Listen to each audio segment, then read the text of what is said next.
Aí ele fica bravo. Sou eu, porventura, guardador do meu irmão? Em outras palavras, o senhor não sabe onde ele está, não? O seu queridinho? Mas o sangue de Abel está clamando. Então entendamos que o nosso culto precisa ter excelência. O nosso culto precisa ser o nosso melhor. Quando nós chegamos aqui e não entregamos o melhor, a presença de Deus não se manifesta.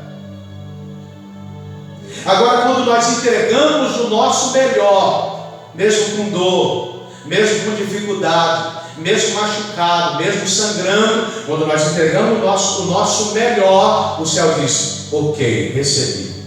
Aleluia, glória a Deus. A casa de Abinadab não muda, porque ele não se relaciona com a presença. A Bíblia diz que Davi assume o reinado em Israel para governar, para reinar. E ele, como um homem segundo o coração de Deus, ele diz: eu não posso governar sem a presença. Havia um temor no coração de Davi. Havia um temor.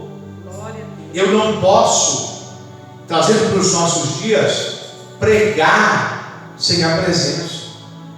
Eu não posso cantar sem a presença.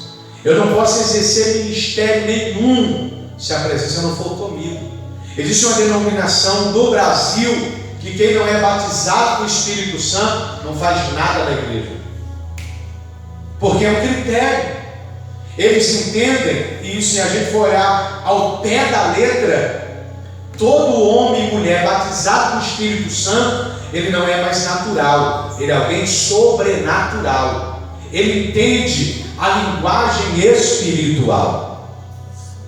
Aí Davi faz uma comitiva de 30 mil homens, junta o povo de Israel e vai buscar a arca. O verso em que lemos, ele ajuntou, ele escolheu a dedo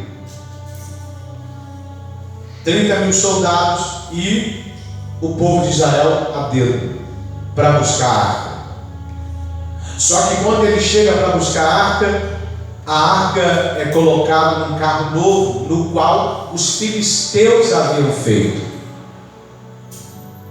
Porque não tem como a presença de Deus reinar na nossa vida se coisas dos filisteus habitarem em nós.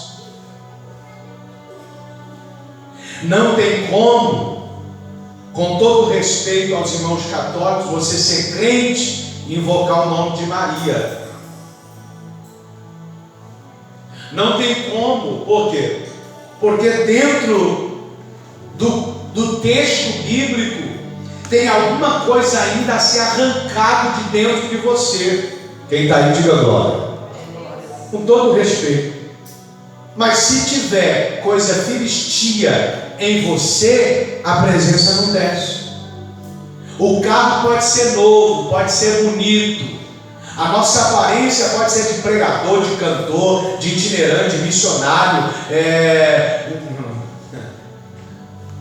mas se não tiver arrancado tudo aquilo que é filisteu de dentro de nós, nós vamos ter problema.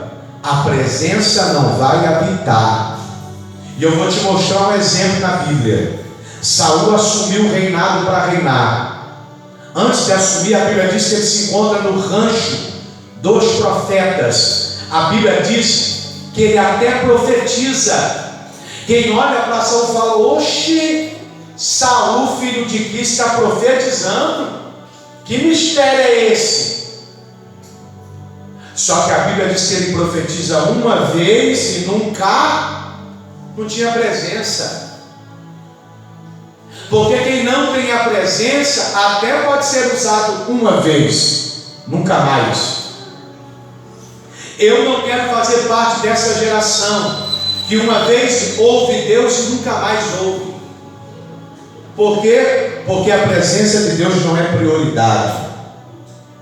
Quem não tem a presença faz coisas Como diz o ditado popular, que até Deus duvida. Porque Saul vai querer sacrificar no lugar de Samuel. Não, sou rei, baixa a sua bola que eu vou sacrificar. Está demorando demais, Samuel. É eu que vou sacrificar. Quem tem a presença diria: não, isso não é minha área, não. Vou mexer com esse negócio aí, não. Eu estou aqui para ajudar, estou aqui para auxiliar. Se cair a lâmpada, ela não vai cair porque eu estou de olho nela. Mas fazer o que é para o outro fazer, eu não posso tomar a direção porque eu não tenho a presença. Eu não fui capacitado para isso. Quem está aí, diga glória. Quem está aí, diga aleluia. Agora, o carro novo está pronto. Chegou lá 30 mil. Prepararam o carro, puseram a arca em cima, 2 bois. Uzá e Aiô, filhos do sacerdote. Porque a pior coisa é você ser crente. Eu não sei se fala. A pior coisa é você ser crente e os seus filhos não aprenderem de você o Deus que você serve. É o pior legado que um pai ou uma mãe pode deixar aos filhos.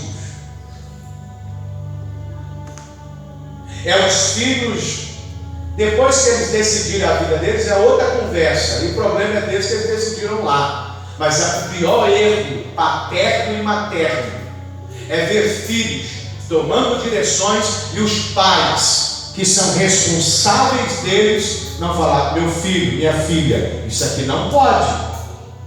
Era o que deveria ter feito os pais de Uzá e de Aiô. Nunca carregou a arca em carro de boi, o que vocês vão inventar? Mas os pais não eram exemplos. Como é que um pai e uma mãe que não é exemplo pode cobrar de um filho? Quem está aí, diga agora. Nós já fomos jovens.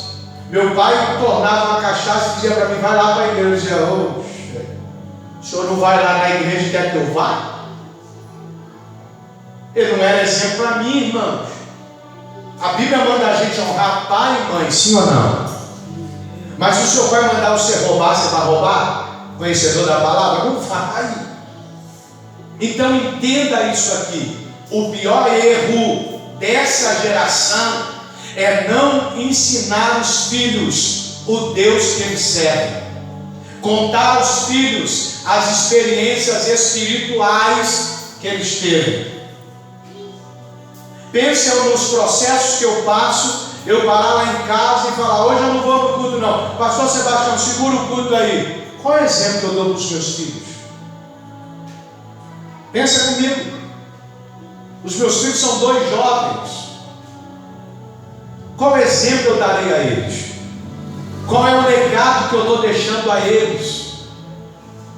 De um Deus que só permite guerra? Não. Eles são ensinados que existem batalhas que são passageiras e vão passar. Então entenda. Eu me lembro que quando o saudoso Gabriel Ribeiro dormiu no Senhor, Deus levantou os 2 para filmar, outro para cantar, os 2 para cantar, e os 2 começaram a louvar na igreja lá em cima. E Deus começou a lapidar eles. E Deus disse para mim: está vendo o ministério? Está aí. Mas não pense os irmãos que no interno da minha casa os meus filhos não são cobrados. Eles são orientados e são cobrados. Filho, isso aqui está errado. Esse caminho aqui não pode ir. Se você escolher, você vai ter consequências dele, porque é a nossa missão. Eu vi a Sophie louvando aqui, eu vejo a Lorena dançando ali, eu vi a Karen dançando ali, e o Senhor veio forte na minha alma, principalmente na história da Nath, porque pensa na Nath olhando para a filha, adorando ao Senhor, uma oportunidade que a Nath nunca teve quando teve a idade dela. Isso é muito forte para nós que somos pais,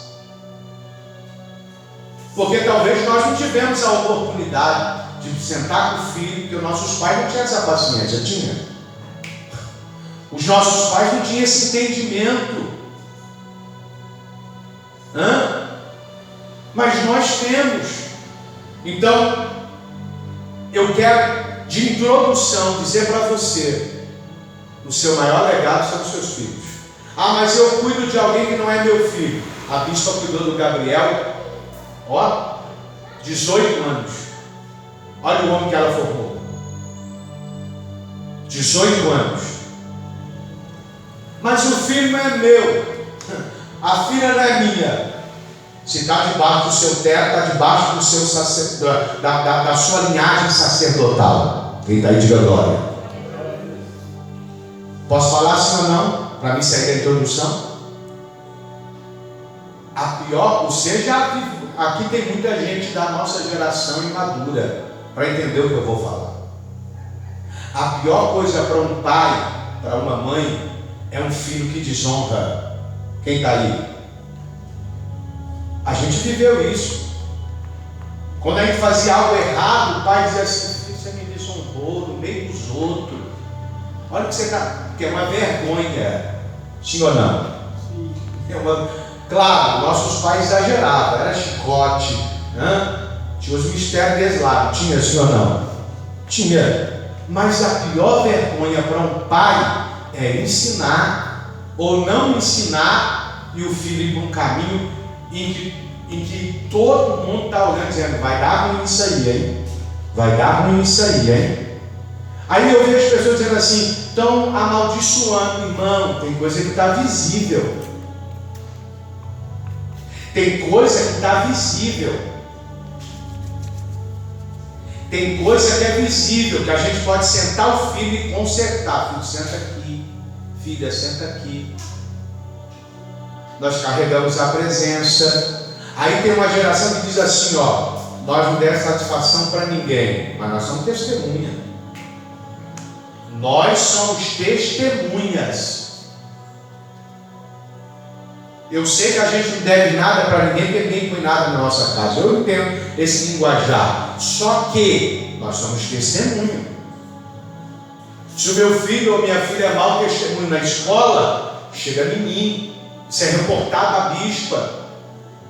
Houve uma época que eu liderei os jovens aqui. Cada arte que eles faziam lá, o meu telefone tocava, não era dos pais, era o meu telefone. O líder, você é o líder dos jovens aí. Eu sei que o senhor me pediu uma autorização aqui, mas o menino aqui está um negócio, hein? Eu descia lá com o maior amor, orientava, conversava e depois chamava o jovem no particular. Corrigia no particular, dizia: faz isso não. Seu pai e sua mãe não estão aí, cara. Você vai virar chacota na escola. Você vai virar vergonha. Entenda, os nossos filhos precisam ser legado da nossa vida na presença de Deus. Ou será que se você parar agora, os seus filhos vão parar? Eu vi hoje o pastor Marcos Feliciano sentando com aquele menino que virou meme no Brasil. Mãe com câncer, 5 anos lutando contra um câncer. Pai não crente e 3 irmãos não crentes. Só ele crente. Se inspira no saudoso Davi Miranda. Ele cometeu erros? Cometeu, como todos nós na caminhada cometemos. Mas queriam matar um menino de 15 anos de idade.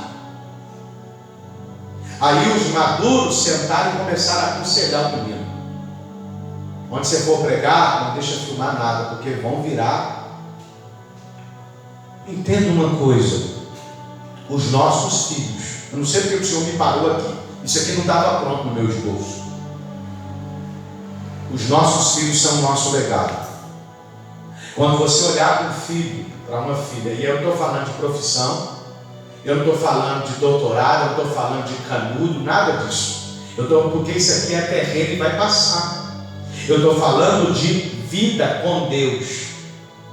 Vida com Deus. É olhar para os nossos filhos e eles falar: não, eu vou clamar o Deus do meu pai, eu vou clamar o Deus da minha avó, eu vou clamar o Deus do meu avô. Aí Davi, para me sair daqui da introdução, aí Davi manda carregar a arca no carro de boi.